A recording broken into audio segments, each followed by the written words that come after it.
வணக்கம் ஃப்ரெண்ட்ஸ். இன்றைக்கு நான் நட்ஸ் உருண்டை செய்ய போகிறேன். அதை நாங்கள் எப்படி செய்கிறோன்னு உங்களோட சேர்ந்து பார்ப்போம். என்னென்ன எடுத்து வச்சிருக்கிறான்னு பார்ப்போம்.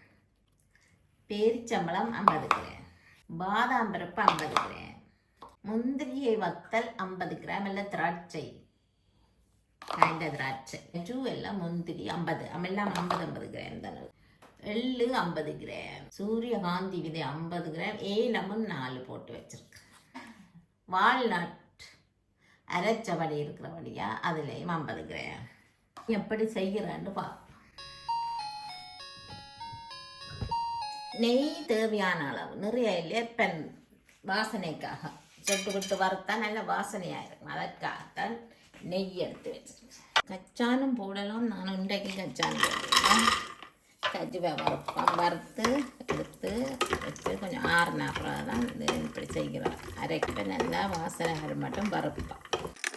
கொஞ்சம் நெய்யில் வறுத்தோம்னா அப்புறம் அந்த அப்படி கேட்க உருண்டையாக வேற நல்லா இருக்கும்.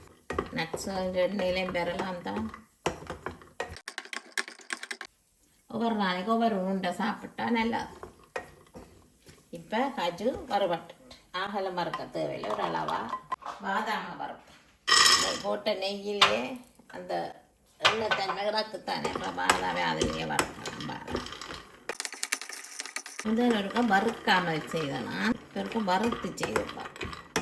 வறுத்து செய்தால் இன்னும் கொஞ்சம் வாசனையாக இருக்கும். பாதாம் வறுவடங்க ஊதி கொண்டு வரல பாருங்க, வடிவா ஊதி கொண்டு வா. என்ன சுரசுரப்பாக இருக்கிற மாதிரி இருக்கிற ஒரு சுருங்கி போய் சூடுதா நல்ல பலூன் மாதிரி ஊதி கொண்டு வா. இனிமின்னான் இப்போ பாதாமும் வறுபட்ட போச்சு. எண்ணெய் நெய் விட்டுட்டு சூரியகாந்தியையும் ஏலக்காயையும் போட்டு வரும். அடுப்பை கொஞ்சம் குறைச்சிட்டு தான் வறுக்கணும். இல்லை கறி நல்லா ஆற விட்டுட்டு அரைச்சிட்டா அப்புறம் உருட்டை சுகமாக. இப்போ சூரியகாந்தி விதையும் வறுபட்டுட்டு பாருங்க, நல்ல வாசனையாக இருக்கு. இன்னொரு நாளைக்கு செஞ்சிக்க கச்சான் பூசணி விதை அப்படி மாறி போட்டு செய்வோம். சூரியகாந்தி விதையும் வறுபட்டுட்டு நீ அதையும் எடுப்போம். இப்போ நாங்கள் எள்ளை வறுப்போம். எள்ளும் கொஞ்சம் பொன்னிறமாக வறுபடட்டும். மூட்டு வலி, முழங்கால் வலி அதுகளுக்கு சிறந்தது. நட்ஸ் உருண்டை செய்து சாப்பிடுங்க நீங்களும். இந்நேரத்தில் இதை சாப்பிடணும் போல கேட்க சாக்லேட்டை சாப்பிட்றோம் நாங்கள்லாம், அதுக்கு இதை செய்து சாப்பிடலாம். இந்த முறை நான் ப்ரௌன் சீனி தான் சேர்க்குறேன். இப்போ பாருங்களும் வடிவாக ப்ரௌனாக வந்துட்டு ஆகலும் வறுபட தேவையில்லை. இவ்வளோ போதும். முந்திரிய வத்தல் திராட்சை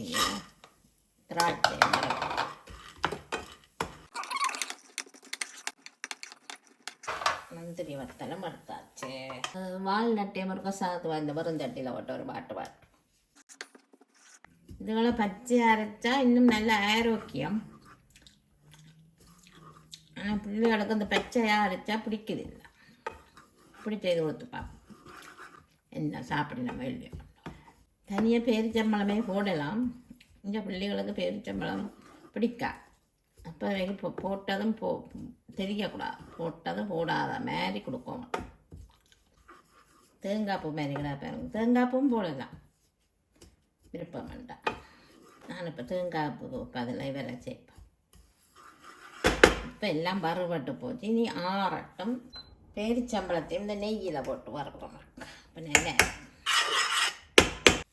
சின்னதாக விட்டு கிரைண்டரில் அடிக்க போகிறேன் தானே, அதால் வெட்டியில் விதையை ஒரு வதக்கி போட்டு நெய் எழுத்து வச்சா அப்புறம் உருட்டைக்க சுகமாக இருக்கும். நெய்யில் வறுக்க நல்ல வாசனையாக இருக்குது. பேரிச்சம்பழம் சூப்பராக இருக்கும். வறுத்து செய்தால் ஒரு டேஸ்ட்டாக இருக்குது. ஒரு வாசனையாக கொஞ்சம் வேறு வாசனை, அந்த பச்சை மணமே இருக்கா, அதால் பேரிச்சம்பழமும் வறுத்துட்டோம். இனி எல்லாம் ஆற விட்டுட்டு அடிக்க பார்ப்போம். இப்போ நாங்கள் அரைக்கிறதுக்கு கஜு போடுவோம், பாதாம் போடலாம், உளுந்தரை தானே இது சூரியகாந்தியே போடலாம், எள்ளையும் போடலாம்.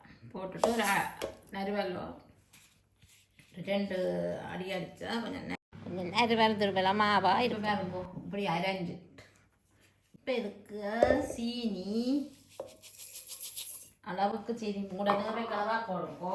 முந்திரி வத்தல் இது அரைக்க தேவையில்லை, ஏற்கனவே அரைச்ச தானே அது அரைக்க தேவையில்லை. சம்பளம் இதை போட்டு ஒரு சுற்றிட்டு கொண்டேன். பெருச்சம்பளம் அதே அரைச்சி கொண்டு வந்துட்டேன். பெருச்சம்பளம், முந்திரி வத்தல், சீனி இவ்வளோ. நீ கையால் குழைக்க அந்த சூட்டில் 2 பேர் வேறு. இப்போ குழை நீ எல்லாத்தையும் போட்டு ஒரு காடிப்பாங்க அடி, அப்போ தான் பிடிப்பாங்க. இப்போ எல்லாம் அரைச்செடுத்து கொண்டு வந்தாச்சு. இனி என்ன செய்கிறான்ட்டு பார்ப்போம். இப்போ இனி எல்லாத்தையும் சேர்த்து நல்லா கையால் குழைச்சாத்தான் உருண்டை வரும். இப்போ இதுக்குள்ளே கொஞ்சம் நெய் உருக்கி விடுவான். நெய்யும் சத்துத்தானே, அதை விட்டு பிடிக்கச்சுவான். நெய் உருக்கி விடும்போது வீடியோவை அமர்த்த மறந்து நெய் உருக்கி விட்டுட்டு இப்படி உருட்டி எடுக்கவும். இப்படி படிக்க பார்த்து நீங்கள் இப்படி இறுக்கி அமர்த்திப்படுத்திடுறா. அதுக்கப்புறம் உருண்டு வந்துடும். இப்படி எல்லா உருண்டையும் பிடிச்சிட்டு பார்ப்போம். ஒவ்வொரு நாளும் 2 பிள்ளைகளுக்கு கொடுங்க. அப்போ நல்ல சத்து. பெருச்சம்பளம் கொஞ்சம் கூட போட்டால் இன்னும் கொஞ்சம் பிடிபடாமல் நெய் விட தேவையில்லை. ஏலக்காய் மணக்க போட்டு அடித்த வேண்டிய வாசமாக இருக்கும்.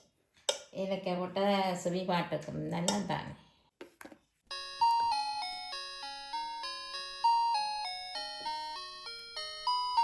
இப்போ வறுத்து செய்தபடியா 1 கிழமை 2-3 கிழமைக்கு கிடாக்கும் பழுதாக்கும். தண்ணி பாவைக்கிறது தானே. இனிப்பும் கூட தேவைக்களவாக போடணும். இப்போ ஒரு சின்ன உருண்டை சாப்பிட்டு பார்ப்போம். நல்ல சுவையாக இருக்குது. இனிப்பும் நல்ல கணக்கு. உங்களுக்கு தேவையான இனிப்பாக கூட்டி குறைச்சி போடலாம்.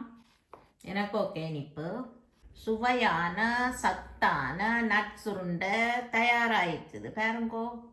இதே போல் நீங்களும் செய்து பாருங்கள். நன்றி, வணக்கம்.